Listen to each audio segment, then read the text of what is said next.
కదిలే నది నీవైతే కడలి ఒడిని నేనవుతా. లేత కొమ్మ నీవైతే చివురుటాకు నేనవుతా. కొంటె అలవు నీవైతే కంటి పాప నేనవుతా. వాన జల్లు నీవైతే పూల ఋతువు నేనవుతా.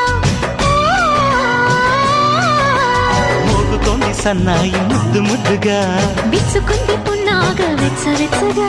పరవశమో పరవరమో మరు జన్మకు స్వాగతం.